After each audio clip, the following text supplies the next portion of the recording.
ताणं नमो सिद्धाणं नमो आयर्याणं नमो उवज्झायाणं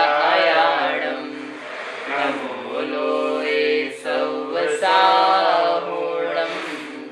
नमः श्रीवर्धमानाय निर्धूतकलिलात्मने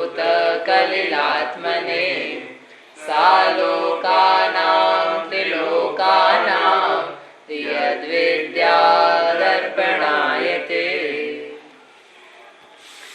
परम मांगलिक ग्रंथ श्री रत्नकरण शावकाचार्य, इसके रचयिता आचार्य भगवान श्री समंतभद्र स्वामी हैं। इसमें तीसरे अधिकार में सम्यक चारित्र का वर्णन चालू हो रहा है। सम्यक चारित्र किसे कहते हैं? तो कल चारित्र बताया था।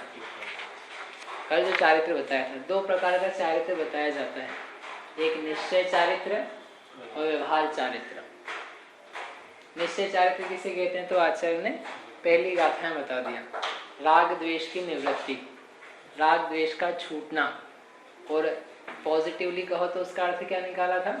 स्वस्वरूप में लीनता, आप रूप में लीन रहे, स्थिर, यानी स्थिर, अपने स्वरूप में स्थिर रहेगा तो तभी रह पाएगा जब राग द्वेष नहीं है। राग द्वेष हो रहे हैं तो स्वरूप में स्थिर कहाँ रहेगा? जिस वस्तु, व्यक्ति, घटना, वातावरण के प्रति राग द्वेष हो रहे हैं उसमें लीन रहेगा।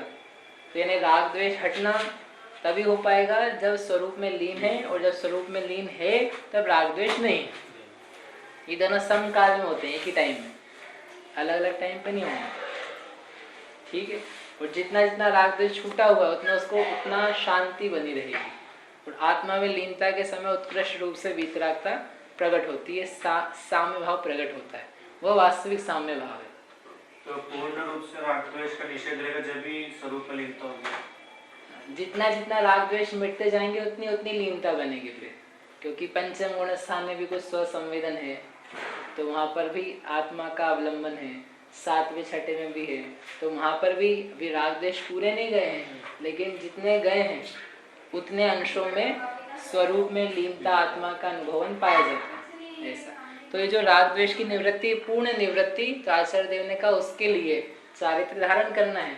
तो उसके लिए चारित्र धारण करना है, इससे कल आपको बताया था कि निश्चय व्यवहार की सिद्धि करी। राग द्वेष की निवृत्ति ये हुई निश्चय चारित्र, और चारित्र धारण करते हैं ये हुआ व्यवहार चारित्र। निश्चय चारित्र यानी वीतरागता, और व्यवहार चारित्र यानी 5 पापों का त्याग। तो दो शब्द आते हैं, साधन साध्य। निश्चय नय और व्यवहार नय में क्या संबंध है? तो उन्होंने कहा साधन साध्य का संबंध है। क्या संबंध, कैसा है ये? व्यवहार नय है साधन और निश्चय नय है साध्य, अर्थात 5 पापों का त्याग करना ये है साधन। इसके द्वारा क्या प्राप्त करना चाहता है व्यक्ति? निश्चय नय। निश्चय नय यानी वीतरागी भाव, आत्मा में लीनता। इससे ये और सिद्ध हो गया कि 5 पाप का त्याग करना यही आत्मा में लीनता नहीं है। 5 पापों का त्याग करना एक साधन है। इस साधन के द्वारा, ये टूल यानी आधार है, करण, इसके द्वारा जो किया जाएगा, जो प्राप्त किया जाएगा, वो भी करना बाकी है। यानी 5 महाव्रत लिए या 5 अणुव्रत भी लिए, ये लेने पर भी अभी एक काम बाकी है। क्या काम बाकी है? आत्मा का अनुभव, आत्मा में लीनता, आत्मा में और जितना पहले स्वसंवेदन करता था उससे अधिक संवेदन करे, लीन रहे, मग्न रहे, तो वो क्या बनेगा? वो साध्य है हमारा। ठीक है। ये यदि हमें स्पष्ट रहे तो कभी भी भ्रम पैदा नहीं होगा, गड़बड़ नहीं होगी। नहीं तो होता क्या है कि हम ये समझ लेते हैं कि हमने व्रत धारण कर लिए तो हमारा जीवन का काम पूरा हो गया। किसी ने महाव्रत धारण कर लिए, जो हम कर सकते थे वो हमने पूरा काम कर लिया, अब कुछ करना तो है नहीं। मैं महाराज आप और भी कुछ करो, कि अब करने बचा क्या करने के लिए?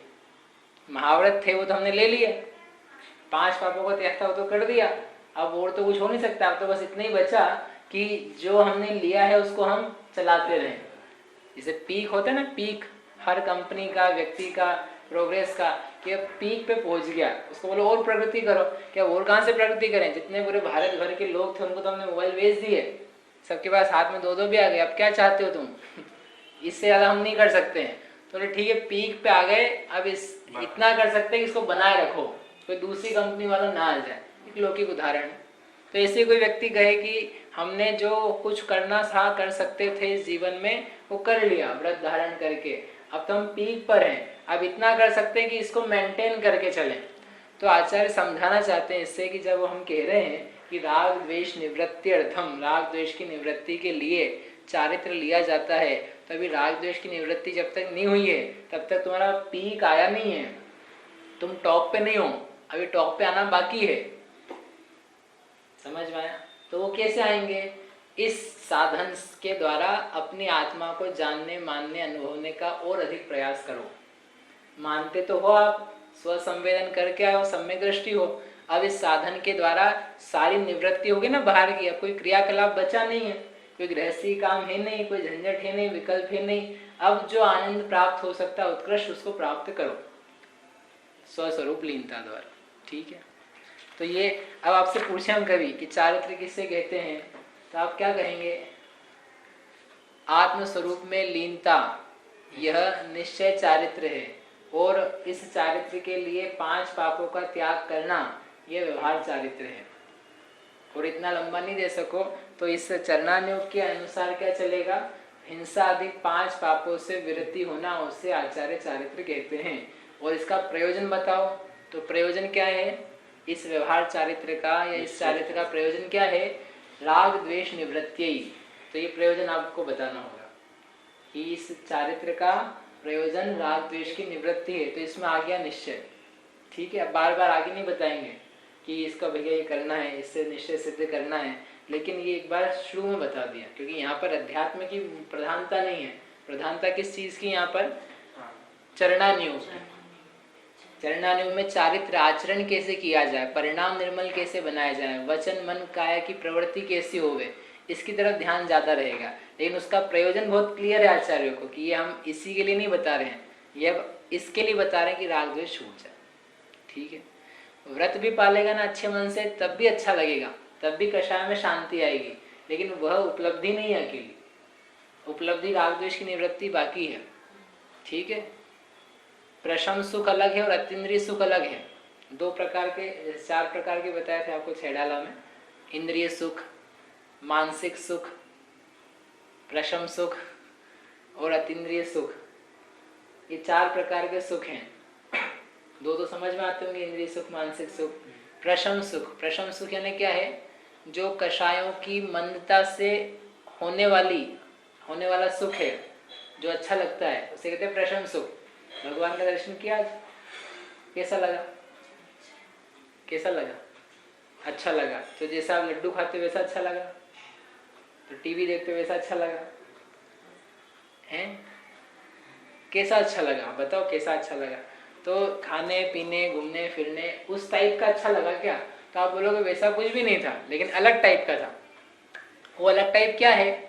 कषाय की मंदता, उसको बोलते प्रशम सुख। भगवान का चरण स्पर्श किया, तो चरण स्पर्श करने में अच्छा लगा ना आपको? नहीं लगा? लगा। तो क्यों अच्छा लगा? स्पर्श इंद्रिय जनित सुख पैदा हुआ।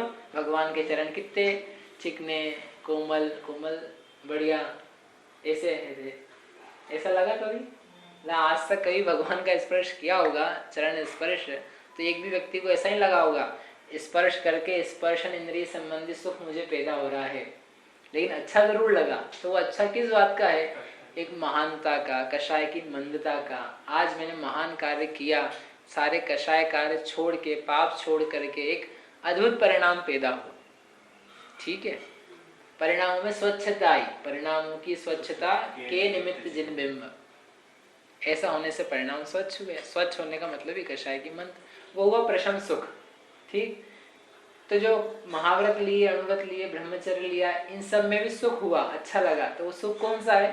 वो प्रशमता का। इस प्रशमता से आगे बढ़ करके है अतीन्द्रिय सुख। अतीन्द्रिय यानी अपनी आत्मा में लीन होकर के स्वसंवेदन से आने वाला जो सुख है, उसे कहते हैं अतीन्द्रिय सुख। वो होना भी बाकी है, यदि नहीं किया है तो, और यदि कर लिया है तो उसको और प्राप्त करने की आवश्यकता है। क्योंकि उसी की पूर्णता के लिए सारा ये है व्यवहार। व्यवहार के लिए व्यवहार नहीं है। ट्यूशन को पैसे देने वाले के लिए अपन मान नहीं जाते ट्यूशन में। ट्यूशन के लिए ट्यूशन है कि पढ़ने के लिए ट्यूशन है? पढ़ने के लिए होती है ना, पढ़ो लिखो नहीं तो ट्यूशन क्या काम की। ऐसे ही व्यवहार, चारित्र, शुभ भाव आदि सब कैसे हैं? अपने आप के लिए नहीं है। किसके लिए है? कि निश्चय के लिए। इसे निश्चय की प्राप्ति करना। ये करते करते प्राप्त हो जाएगा ऐसे नहीं रहना भ्रम में। कई लोग सोचते हैं या बोलते हैं कि ऐसा करते करते व्रत ले लिया, अणुव्रत ले लिया, ब्रह्मचर्य ले लिया, अब तो क्या हो जाएगा, हम मोक्ष चले ही जाएंगे। कि ऐसे तो नहीं जा पाओगे, इतने से नहीं जा पाओगे। तो फिर क्या करना पड़ेगा? स्कूल जाते जाते पास हो जाएगा ना बच्चा। बच्चे को स्कूल भेजना चालू किया, अच्छे स्कूल, टॉप स्कूल में, तो जाते जाते तो पास हो ही जाएगा कि कुछ और भी करना पड़ेगा? अरे इतना अच्छे स्कूल में भेज रहे हैं, उसकी लाखों की फीस है, उसके ऊपर से पढ़ाना ही पड़ेगा। ये क्या बात हुई? छोटे स्कूल में भेजो तो ही पढ़ाना पड़े, बड़े स्कूल में भेजो तो ही पढ़ाना पड़े। ये हमको समझ में नहीं आया कि आप समझो चाहे नहीं समझो, लेकिन पढ़ाना तो अनिवार्य है। उसके बिना पास नहीं हो सकता है। ऐसे ही भले आप अणुव्रत लो कि महाव्रत लो कि ब्रह्मचर्य लो कि रात्रि भोजन त्याग करो, स्व संवेदन करना, आत्मा की शुद्धि प्राप्त करना, अतीन्द्रिय आनंद प्राप्त करना, मोक्ष के लिए वो तो अनिवार्य है। उसके बिना नहीं चल पाए। भले चौथे गुण स्थान वाला हो कि पांचवे वाला हो कि छठे वाले मुनिराज आदि को कि भगवान हो, सबको आत्मा का अनुभव करना तो हो अनिवार्य है। उसके बिना मोक्ष नहीं है। ठीक है, तो इसलिए करते करते नहीं हो जाएगा। बात वो कह रहे थे कि व्रत धारण करते करते नहीं होगा, व्रत धारण करते हुए स्व संवेदन का पुरुषार्थ करे तो होगा। और उधर से आँख ही बंद कर लेगी, ये सब नहीं करना, ये सब नहीं होगा, अपन तो बस इतना ही करो, तो कहते हैं इससे तो पुण्य बंद होगा, स्वर्ग आदि की प्राप्ति होगी, लेकिन आत्मा की प्राप्ति नहीं होगी। इतना क्यों कह रहे हो आप? इतनी देर से एक ही रट क्यों लगा रखी है? निश्चय, व्यवहार, स्व संवेदन, व्यवहार, चारित्र, ऐसा कि ये ही यहाँ पर जीव आकर के भूल करता है, गलती करता है। कुछ भी व्रत तब त्याग कर लेता है, अपने को महान समझने लगता है। महान है वो व्यक्ति क्योंकि अन्य जीवों से इसने बढ़िया कार्य किया है, लेकिन अभी महानता जो वास्तविक है वो आना बाकी है। अपन भ्रम में नहीं आ जाए कुछ व्रत तप नियम त्याग लेकर के कि हम बड़े महान हो गए। महानता भगवान की है, महानता शुद्धता की है, तो वो जब तक नहीं आ जाती तब तक महान नहीं है। ठीक है, ऐसा जानना। अब अपन आगे पढ़ते हैं। कल आपसे कहा था कि पाप की परिभाषा क्या है वो निकाल के बताना। बोलो, कौन बोलेगा? शालिनी जी, पाप किसे कहते हैं? इसमें आवाज आती है क्या? शालिनी जी नहीं है। पराग,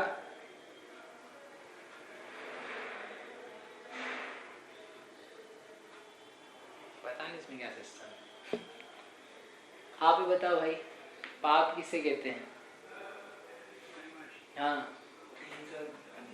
वो तो भेद हुए, हम पूछ रहे हैं डेफिनेशन, आप बता रहे टाइप्स। पाप किसे कहते हैं? बोलो बहन जी, पाप किसे कहते हैं?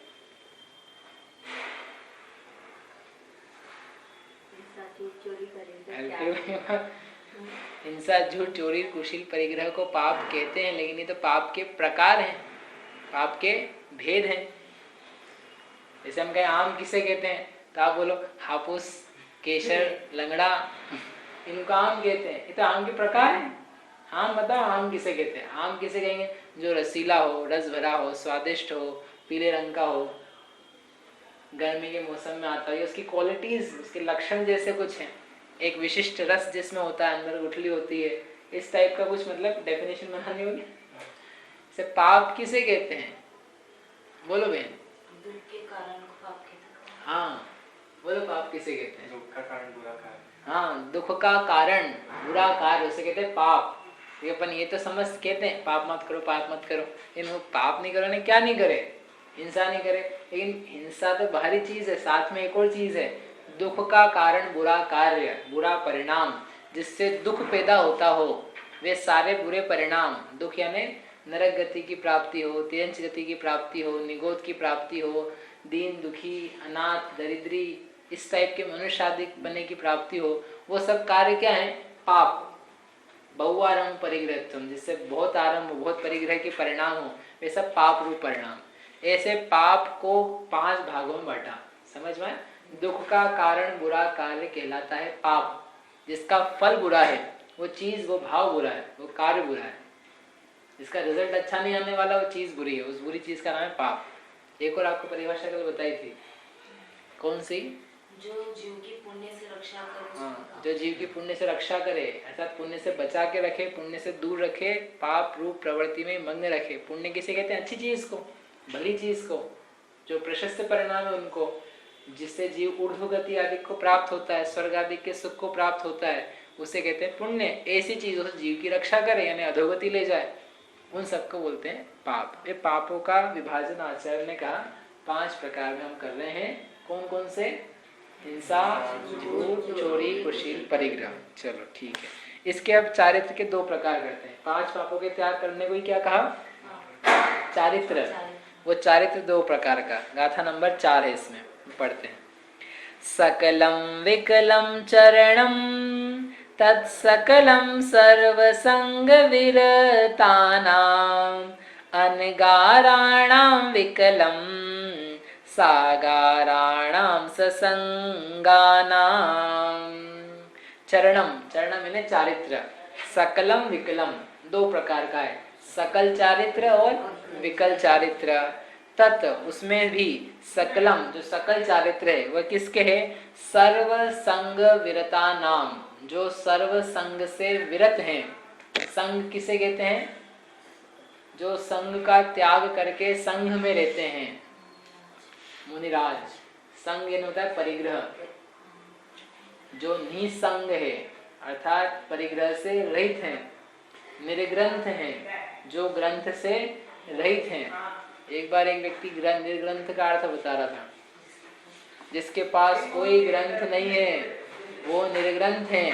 महाराज हमारे ग्रंथ ना शास्त्र ये नहीं रखते हैं क्योंकि वे निर्ग्रंथ हैं। और यदि कोई साधु ग्रंथ शास्त्र रखने लग जाए तो वो तो सग्रंथ हो जाए। तो महाराज ये अर्थ नहीं है। ग्रंथ का अर्थ क्या है? गांठ। ग्रंथ होती गांठ, गांठ को बोलते हैं ग्रंथि। ये परिग्रह है ना, परिग्रह ये ग्रंथि है, ये घर से जोड़ करके रखा हुआ है इसने। घर और व्यक्ति ये जुड़े हुए हैं, तो काय से जुड़े हुए हैं? ग्रंथि से। कौन सी ग्रंथि से? परिग्रह रूपी ग्रंथि से। तो ग्रंथ यानी होता है परिग्रह। एक एक वस्तु जो अपने से जुड़ी हुई है, यानी कोई संग बन गया ना, उसका जोड़ बन गया, तो कहलाता है ग्रंथ। संग, परिग्रह ये सब एकार्थवाची है। इस संग से जो विरत हैं, कितने से? सर्व से। जितने प्रकार के परिग्रह हैं, जितने परिग्रह हैं उन सब से जो विरत हैं, तो घर में तो रहते होंगे, तो उन्होंने कहा अनगाराणाम, अनगारी हैं। अगार यानी क्या बताया था? घर। पहले आया था ना शब्द, कहाँ पर आया था? चरणान्युग के श्लोक में। ग्रह मेध्यंगाराणाम, ग्रह मेधी और अंगारी, उनका जो चारित्र कहे, उनके चारित्र उत्पत्ति वृद्धि रक्षा अंगम याद कर रहे कि नहीं?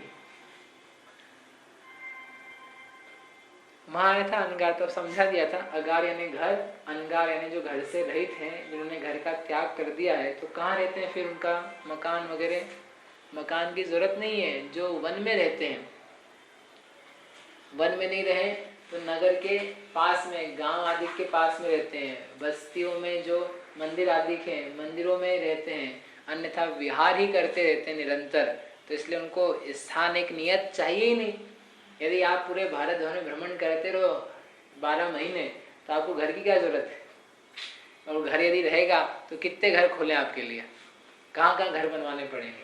एक घर की जरूरत नहीं। जिन्होंने अपना स्वरूप इस प्रकार का बना लिया है कि जिनको घर की आवश्यकता ही नहीं है और घर में रहने की इच्छा ही नहीं है, जो एक स्थान में राग द्वेष करते हैं वो घर में रहते हैं। लेकिन जिनके राग द्वेष मिट रहे हैं तो वो तो निरंतर बहते रहते हैं, क्योंकि एक स्थान पर रहेंगे तो राग द्वेष नियम से हो जाएंगे। जिनके राग द्वेष है नहीं और उत्पन्न भी नहीं करना चाहते हैं, राग द्वेष के त्याग के लिए ही घर गृहस्थी सब त्याग कर दी थी। इसलिए जो अनगारी हैं और सर्व संग से विरत हैं, उनका जो चारित्र है उसे कहते हैं सकलम, सकल चारित्र। जो मुनिराज व्रत धारण करते हैं, चारित्र धारण करते हैं, वह कहलाता है सकल, सकल में संपूर्ण। और दूसरा कौन सा है? विकलम। विकल शब्द का अर्थ क्या बताया था पहले? नहीं, वो तो निकल होता है। सकल निकल परमात्म द्विविध, ये तो विकल है। विकल शब्द बताओ। विकलांग सुना? विकलांग होता है कि नहीं? विकलांग मतलब क्या? विकल प्लस अंग, जिसके अंग विकल हैं। अब बताओ विकल का अर्थ।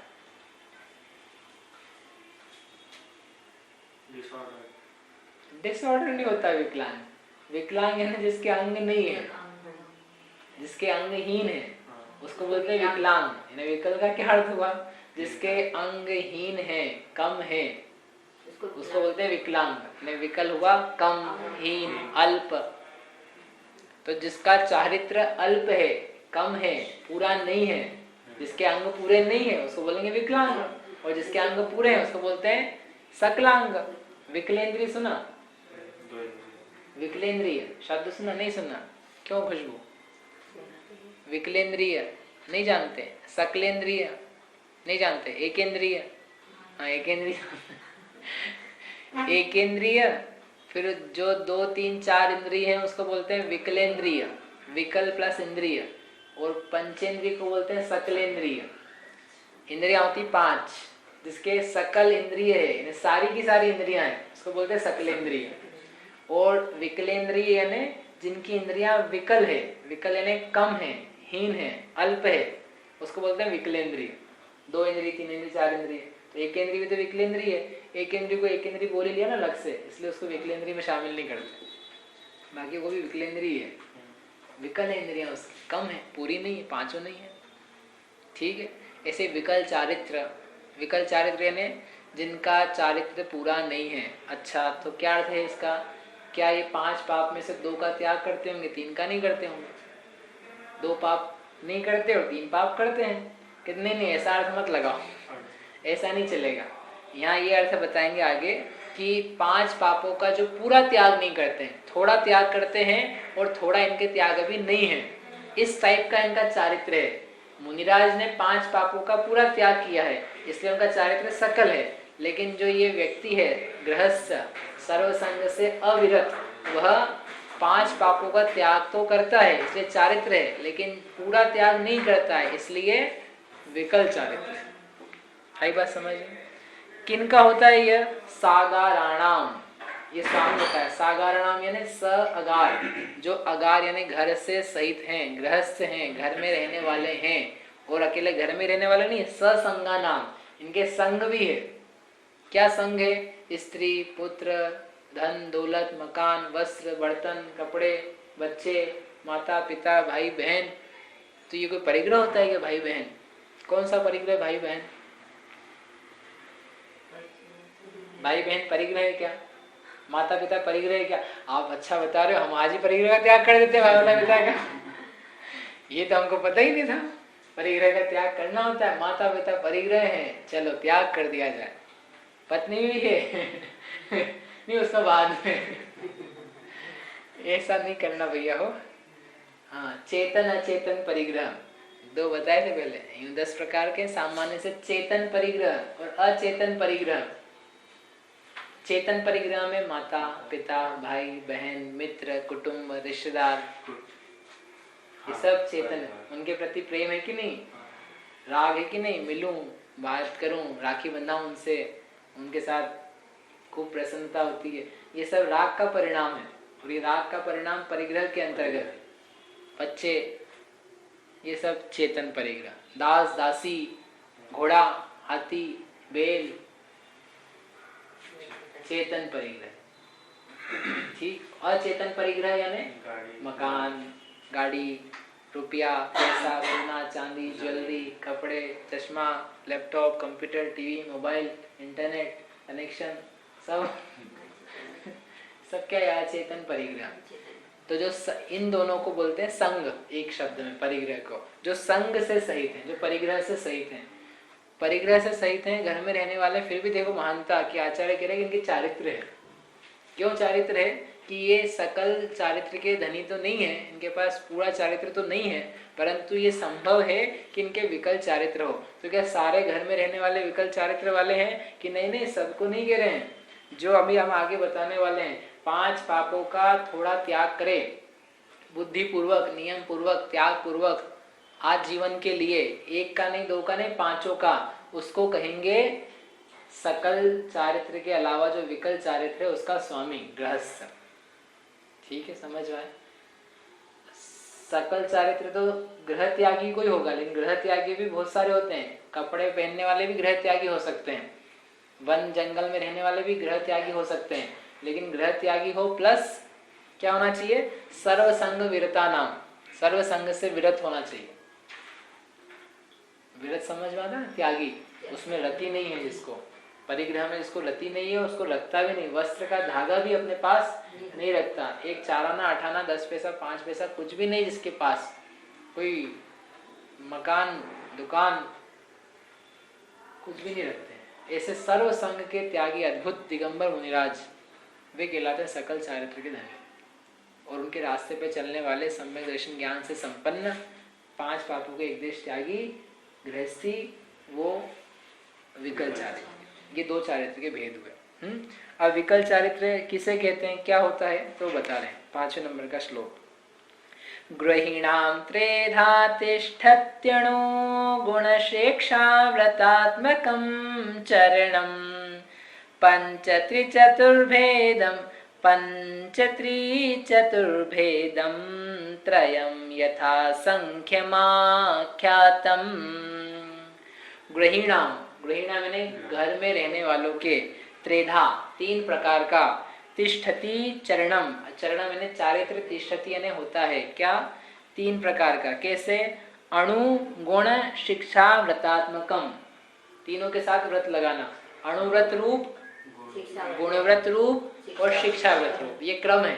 पहले अणुव्रत, फिर गुणव्रत, फिर शिक्षाव्रत। शिक्षाव्रत बाद में बोलना, अणुव्रत पहले कहना, उसके बाद बीच में गुणव्रत, क्योंकि शिक्षाव्रत अंत में है, गुणव्रत पहले ही है।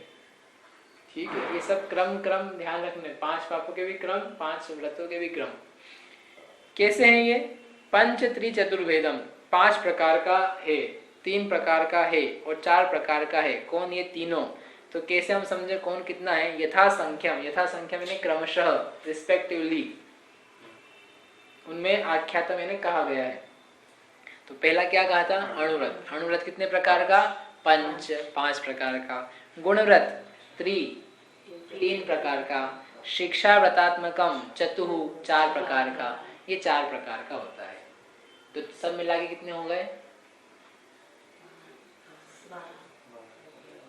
12। याद है पहले? 12 व्रत के अतिचार, पन न लगावे। इसमें अतिचार भी आ जाएंगे, जो वहाँ छूटा हुआ है ना, वो यहाँ क्लिक होगा, कंप्लीट होगा। इस प्रकार से ये विकल चारित्र का स्वरूप नहीं, मतलब यही बताया है। अब कहते किसने विकल चारित्र? तो उन्होंने कहा 5 पापों का, ये आगे इसकी परिभाषा आएगी, ये अपन आगे पढ़ेंगे, यहीं तक करते हैं। 5 पापों का स्थूल रूप से त्याग करना, उसे विकल चारित्र कहेंगे। किसके हो गए? गृहस्थ के। अभी तक का स्वरूप समझ में? विकल चारित्र में बोला कि जो चारित्र था उसकी हीनता, चारित्र जो पूरा चारित्र है उससे हीन है, उससे कम है। तो हीन वर्ड तो थोड़ा सा अलग नेगेटिव सेंस में लेते हैं, जैसे अपन कम बोलो या अधूरा बोलो, तो सब पर हीन तो सब कुछ मतलब हीन यानी 5 में से 3 हीन करो तो क्या होता है? माइनस के अर्थ में। अब आप उसको ये हीन जाति का है, ये हीन कुल का है, ये हीन कार्य है, उस रूप में आप प्रयोग करो तो वो हीन वर्ड वैसा हो जाता है। लेकिन हीन शब्द का एक ही अर्थ नहीं है ना। हीन यानी सकल चारित्र से कम, जो सकल चारित्र से नीचे, उसकी अपेक्षा से हीन शब्द का प्रयोग किया है।